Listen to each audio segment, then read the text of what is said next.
ব্যৱস্থা আমাৰ অতীতৰ ইতিহাস আমাক কোৱা হয়। আমাক কোৱা নহয় যে আফগানিস্তানত যিখন আফগানিস্তান সেই আফগানিস্তানৰ আমাৰ আই গান্ধাৰীয়ে কিতাপত ক'ব নাপাওঁ আমি। আমাক কোৱা নহয় আই পিতাকে ৰাৱণে আমাৰ শ্ৰীলংকালৈ ধৰি লৈ গৈছিলে। এইবিলাক আমাক কিতাপত কোৱা নহয়। আমাক ব্ৰিটিছে কিন্তু আমাক কিছুমান অন্ধবিশ্বাসৰ পৰা মুক্ত কৰিলে। অন্ধবিশ্বাসবিলাক কেতিয়া আহিলে? সতীদাহ প্ৰথা মুক্ত কৰিলে বুলি কৈছে। सर्वे भद्राणि पश्यन्तु सर्वे भद्राणि पश्यन्तु मा कश्चित् दुःखभाग् भवेत् मा कश्चित् दुःखभाग् भवेत्। ॐ शान्ति शान्ति शान्तिः। ॐ शान्ति शान्ति शान्तिः। भारत माता की जय।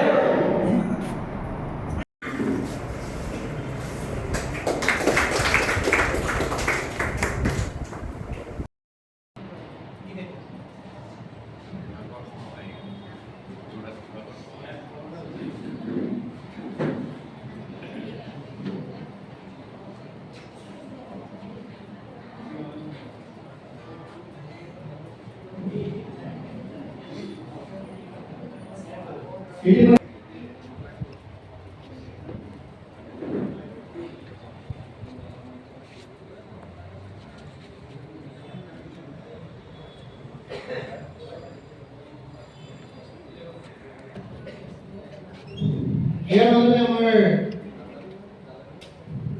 যিহেতু আমাৰ মাজত উপস্থিত হৈছে যোৰহাট জিলাৰ যোৰহাট বিভাগ সহ শাৰীৰিক প্ৰমুখ যোৰহাট বিভাগৰ সহ শাৰীৰিক প্ৰমুখ পুৰুষোত্তম বসুমতাৰী তেখেত আমাৰ মাজত উপস্থিত হৈছে। তেখেত যদি আছে তেখেতক আমি আসন গ্ৰহণ কৰিবলৈ অনুৰোধ জনাইছোঁ।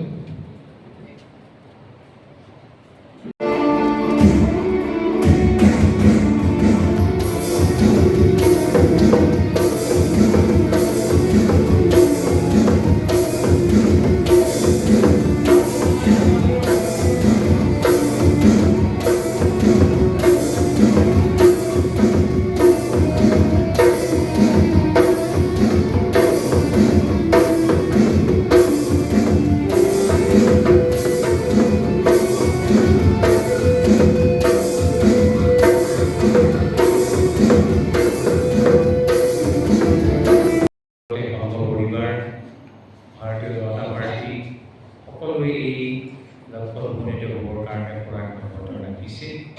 আৰু আমি সকলোৱে জানো যে একেবাৰে পৌৰাণিক কালৰ পৰা হাজাৰ বছৰ পুৰণি আমাৰ ভাৰতৰ যি অখণ্ড ভাৰতৰ যি চিত্ৰ সেইখিনি আপোনালোকে দেখা পাইছে, সেইখিনি ইয়াতে আছে চাগে। এই লক্ষ্যত উপনীত হ'বৰ কাৰণে আমাৰ প্ৰয়াস অব্যাহত আছে। আৰু আমাৰ সংঘ বা সংঘ পৰিবাৰৰ তৰফৰ পৰা এই ক্ষেত্ৰত অধিক মনোনিৱেশ কৰা মই দেখা পাইছোঁ। এইটো খুব এটা উৎসাহজনক কথা। এই ক্ষেত্ৰত আমি আগবাঢ়িব পাৰিলে খুবেই ভাল। অখণ্ড ভাৰতৰ যিখন ছবি আমাৰ মনলৈ আহে সেইখিনি আপোনালোকে দেখা পাইছে, ইয়াতে আছে এইখন। এই ছবিখন আমাৰ যেতিয়া মনলৈ আহে আমাৰ খুব উৎসাহিত হওঁ যে পুৰণা ভাৰতখন, পৌৰাণিক ভাৰতখন, পুৰাণ বা মহাভাৰতৰ লিখা ভাৰতখন এইখিনি যাতে আমি এই লক্ষ্যত উপনীত হ'ব পাৰোঁ তাৰ কাৰণে আমি প্ৰচেষ্টা হাতত ল'ব লাগে। আৰু হিন্দু জগতৰ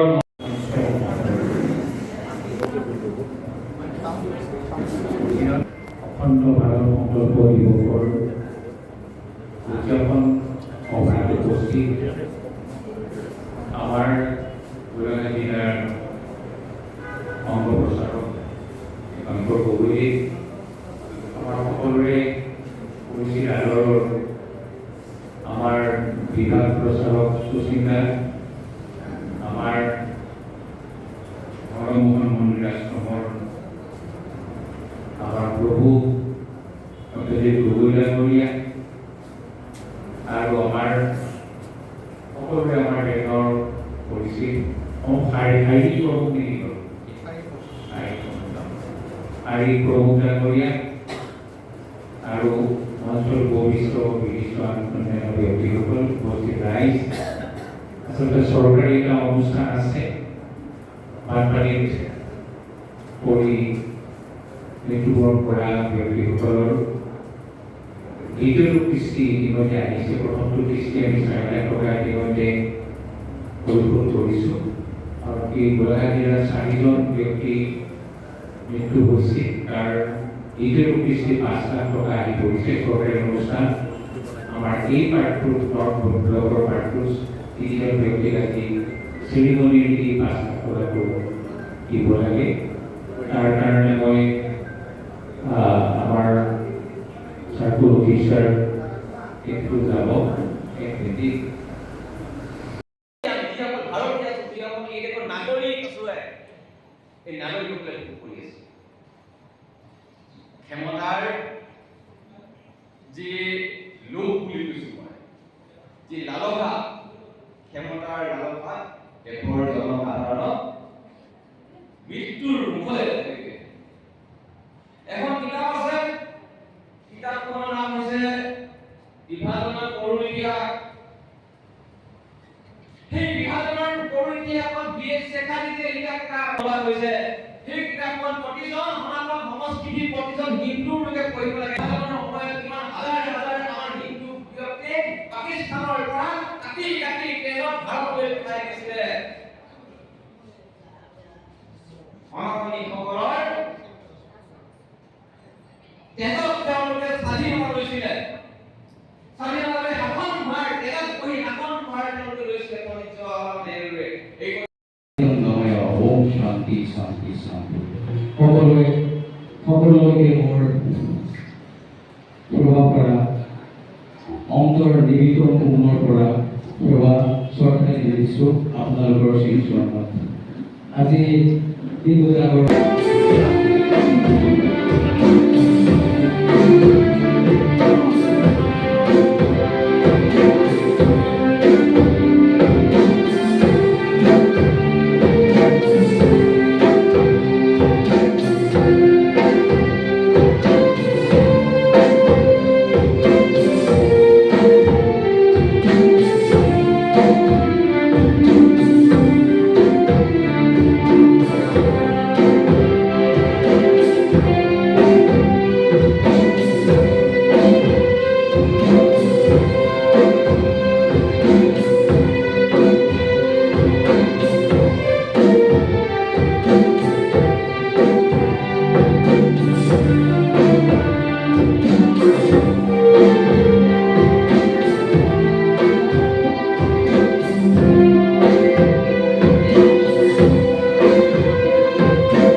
যদি সঠিকভাৱে যদি পালন কৰিব পাৰিছে সেইটোৱে হৈছে নাৰীৰ তত্ত্ব সেইকাৰণে আমি শুদ্ধ সঠিকভাৱে এই বিষয়বিলাক যদি আমি পৰিচিত হওঁ বা এই বিষয়বিলাকৰ ওপৰত যদি অকণমান জ্ঞান থাকে তেতিয়াহ'লে আমাক কোনেও এই বিভ্ৰান্তিবিলাক সৃষ্টি কৰিব নোৱাৰে আৰু তাৰ কাৰণে এই ৰাষ্ট্ৰীয় স্বয়ংসেৱক সংঘই সেই তেতিয়াৰ পৰাই হিন্দু সমাজক জাগৰণৰ সৃষ্টি কৰিছে জাগৃত কৰিবৰ কাৰণে চেষ্টা কৰিছে আমাৰ মাজত যিহেতু আমি এই ভাৰতবৰ্ষ দেশখন জাতি জনগোষ্ঠীৰ এখন দেশ হয় নিজৰ স্বকীয়তা আছে নিজৰ পৰিচয় আছে নিজৰ স্বাভিমান আছে এই দেশখনৰ হিন্দু সমাজক বা সনাতন ধৰ্মক যদি এক কৰি ৰাখিব লগা হয় তেতিয়াহ'লে আমাৰ তাৰ বাবে আমি স্মৰণ কৰিব লাগিব এই দিনটোক আমি সকলোৱে স্মৰণ কৰিব লাগিব আৰু আজিৰ দিনটো যিহেতু আমাৰ যিসকল কাৰ্যকৰ্তা আমাৰ মাজত উপস্থিত আছে স্থানীয় ৰাইজ আমাৰ মাজত উপস্থিত আছে সেই সকলোৱে আজি এই দিনটোক এক সংকল্প ল'ব লাগিব এই ভাৰতবৰ্ষত যাতে আমি কেতিয়াও আৰু বিখণ্ডিত হ'বলৈ খণ্ডলৈ হ'বলৈ আমি কেতিয়াও নিদিওঁ সেই আমি সংকল্প আমি ল'ব লাগিব এই অনুষ্ঠানটো আমি সকলোৱে আমি জনাব লাগিব বিষ্ণুপুৰাণে উল্লেখ কৰেছে উত্তৰাঞ্চল সমুদ্ৰেশ্ব হিমাদ্ৰি সৌন্দৰ্যশীলম হৰসুন্দৰ ভাগাদি নাম বিষ্ণুপুৰাণ কৈছে আমাৰ আৰু এগৰাকী আমাৰ মাতৃ আছে যাক আমি পূজা কৰোঁ সেইগৰাকী মাতৃ হৈছে ভাৰত মা গতিকে এই সৰ্বাগ্ৰস্ত দিনটো অখণ্ড ভাৰত সংকল্প দিৱস হিচাপে এই অখণ্ড ভাৰত সংকল্প হৈছে প্ৰত্যেকজন সংকল্প এই সৰ্বাগ্ৰস্ত দিনটো আমাৰ ভাৰতীয়সকলৰ বাবে এক কলা অধ্যয়নৰ দিন যিহেতু এই দিনটোতে ধৰ্মৰ ভিত্তিত আমাৰ ভাৰতবৰ্ষ যিহেতু আজিৰ দিনটোতে আমাৰ ভাৰতবৰ্ষক কৰি দিয়া হ'ল আৰু আজিৰ দিনটো যিহেতু আমাৰ যিসকল ৰাজ্যকৰ্তা আমাৰ মাজত উপস্থিত আছে খণ্ডৰ হিন্দু জাগৰণ অসমৰ তৰফৰ পৰা আপোনালোকক শুভেচ্ছা জনাইছোঁ, আন্তৰিক শুভেচ্ছা জনাইছোঁ আৰু দেৰগাঁওবাসীক আন্তৰিক শুভেচ্ছা জনাইছোঁ। লগতে আমি আচলতে এই অখণ্ড ভাৰত সংকল্প দিৱস গতানুগতিকভাৱে প্ৰত্যেক বছৰে এই 14 আগষ্টৰ দিনটোত আমি উদযাপন কৰা হয় হিন্দু জাগৰণ অসমে। আৰু এই যি সংকল্প আচলতে প্ৰত্যেক আমাৰ যি হিন্দু সনাতনী প্ৰত্যেক আমাৰ ভাৰতীয় অন্তৰত আছে। গতিকতে এই যি আমাৰ ক'লা অধ্যায়, কিয়নো এই ক'লা অধ্যায় আজিৰ দিনটো যিহেতু ক'লা অধ্যায় বুলি কোৱা হয়, যিহেতু 14 আগষ্ট আজিৰ দিনটোত আমি যাক আমি পূজা কৰোঁ, যি আমাৰ পূজনীয় মাতৃ, আমাৰ নিজৰ মাতৃ আছে, তথাপিতো আমাৰ মাতৃ থকা স্বত্বেও আৰু আমাৰ এগৰাকী মাতৃ আমাৰ মাজত আছে, সেইগৰাকী হৈছে ভাৰত মা, যাক আমি ভাৰত মা বুলি কওঁ। সেই ভাৰত মাক বিদেশী ষড়যন্ত্ৰৰ দ্বাৰা এই 14 আগষ্টৰ দিনটোতে 1947 চনৰ 14 আগষ্টৰ দিনটোত পুনৰ ত্ৰিখণ্ডিত কৰা হ'ল।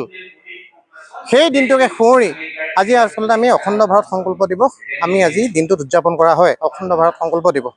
আৰু দ্বিতীয়তে আমাৰ যি এই সংকল্প দিৱস, এই আমাৰ যিসকল যুৱ প্ৰজন্ম সেইসকলক আচলতে আজিৰ এই দিনটোত আমাৰ এই সংকল্প দিৱসত আমি দেশৰ যি সীমা সেই বিষয়ে আমি আচলতে তেখেতসকলক শাস্ত্ৰীয়ভাৱে জ্ঞান দিয়া হয়, বৰ্ণনা কৰা হয়। যিহেতু আমাৰ বৈদিকভাৱে আমি কোৱা হয় যে উত্তৰঞ্জক সমুদ্ৰস্য হিমালয় সৰ্বদক্ষিণম বৰ্ষন্তত ভাৰতম নাম ভাৰতীয় অৰ্থসন্ততি। দেশৰ সীমা বিষয়ে যিহেতু কোৱা হৈছে, সেই সীমা বিষয়ে এই আমাৰ অখণ্ড ভাৰত দিৱসতে এই বিষয়ে আমাক কোৱা হৈছে।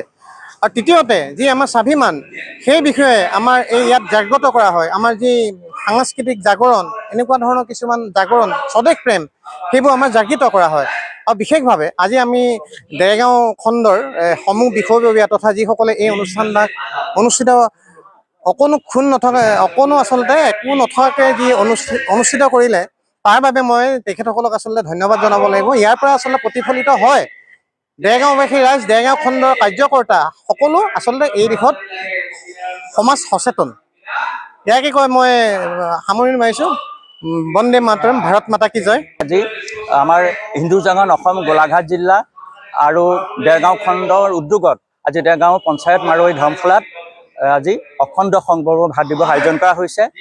এই বিশেষ দিনটোৰ তাৎপৰ্য বিশেষ, কিয়নো 15 আগষ্টৰ দিনা উপনিৱেশ শাসনৰ পৰা ভাৰত মুক্ত হোৱাৰ কাৰণে যি উৎসৱ উদযাপন কৰা হয়, তাৰ আগদিনা 14 আগষ্টৰ দিনা যিহেতু আমাৰ যিসকল 7.5 লক্ষ শ্বহীদে যি প্ৰাণত্যাগ কৰি যিখন অখণ্ড ভাৰতৰ কাৰণে তেওঁলোকে প্ৰাণত্যাগ কৰিছিল, সেই ভাৰতবৰ্ষখন খণ্ড বিখণ্ডিত হৈছিল।